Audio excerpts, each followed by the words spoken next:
just stay up here. So once you have all this done, essentially you've done all the work. So if you hit this create a note at the bottom, now all the stuff that you've just populated will be here. Now anything you do on this interface will not persist to future notes. So you can do a lot of sort of free text here. Obviously the procedure would be already populated for you.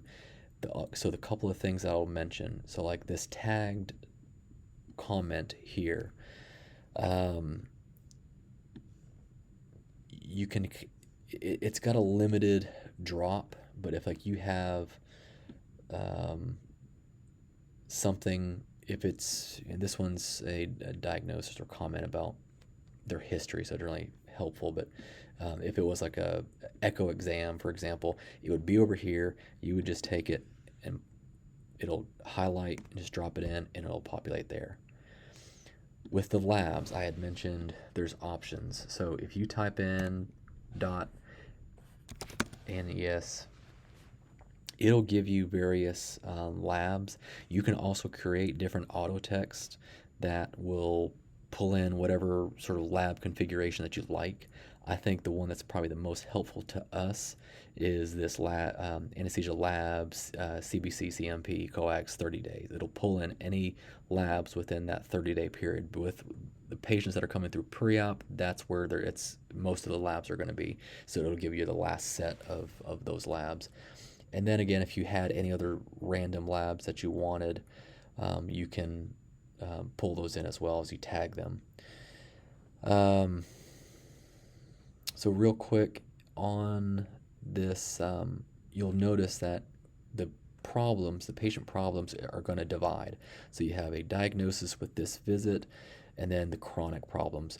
It'll duplicate. So if you have, for example, this COPD, you'll notice that it was listed as both this visit and a chronic problem. So you'll see it on both sides.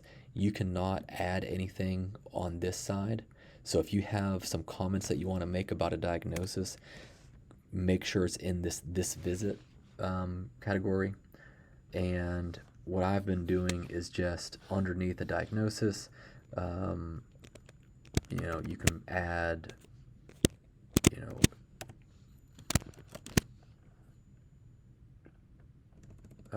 just whatever, O2, QHS, whatever. So I've been adding that to this, anything, they had a past stroke, I'll put, comments in there. That's just kind of how we're going to have to do it. So it's under this. And again, some of those comments, if it's important to be there for all eternity, then maybe do those in the comments under the, under this format, under your problem list, because those will persist. But if not, and you feel like it's just kind of a one-time deal that we need to communicate, then this is how I want to do it, is put it under the diagnosis on this page. Like glucose, if the patient's glucose was 350, you don't really want that going every single time you pull up the note from now on. You want that to be this visit issue, and I would just mark that under there.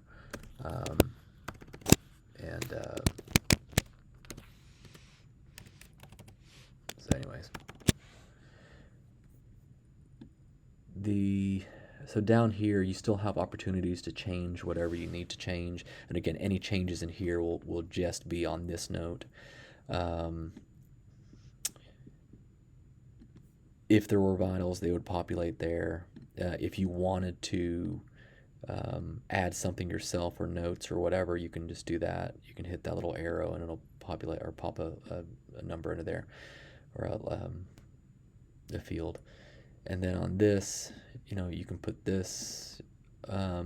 What you'll do is you'll hit whatever anesthetic type. Now you'll notice it really has nothing else. So this is where the auto text also is going to come into play.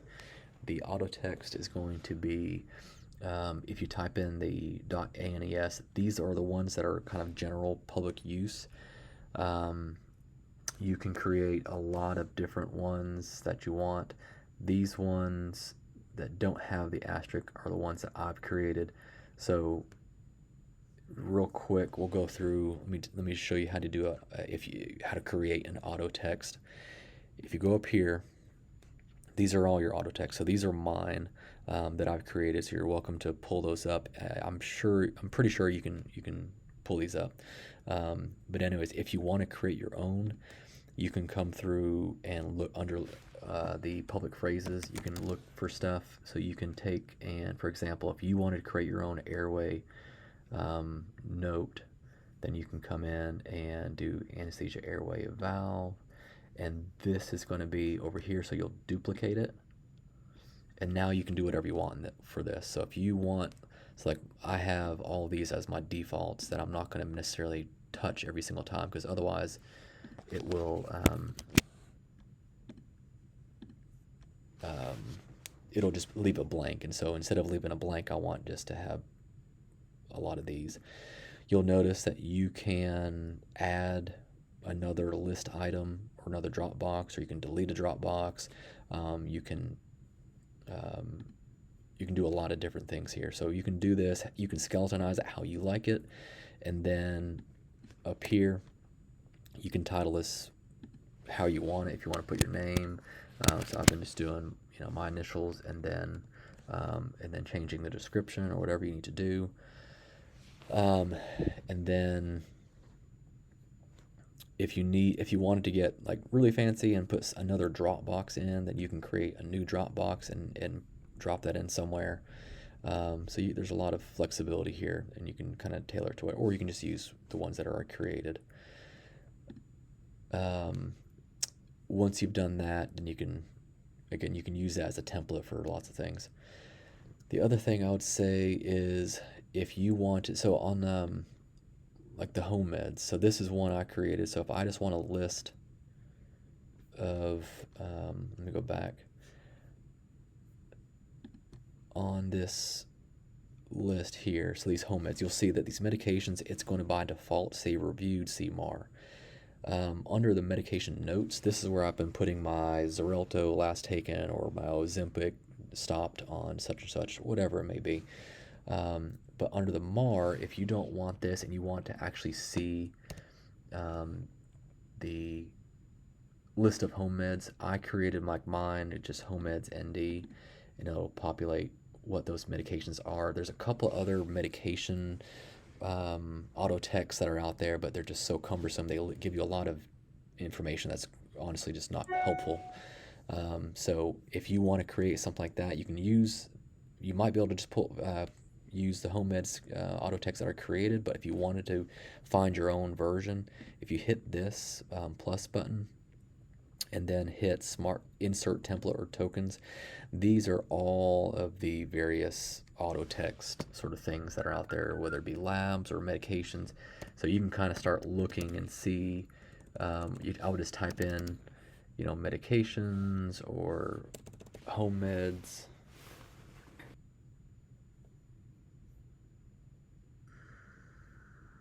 Okay. What was I talking about? Anyways, if you look under these, if you want to create your own, whether medications or whatever, you can come up here and just look at all these different ones. There's the labs, again, have a lot of different formatting, and you can just kind of see and play around and find the format you like. Or if you type in, let's see, there's some of these, and it'll tell you most of these. You can kind of see anesthesia vital signs. Anyways, you can pull from here, and then once if I select like this BMP one, you can have that. You can add more to it, whatever, but it'll be in here, and then you can title it whatever you want, and then and they can use that. But anyways, that's how you do that. If you need to edit these, then obviously you can still do whatever you want here.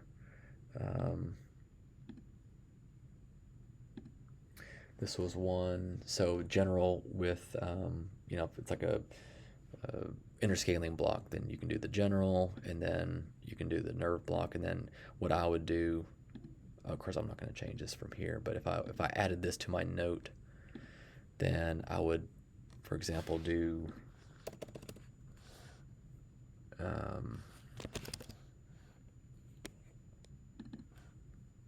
this would allow me to do nerve block, and then I can put under here, you know, something like that.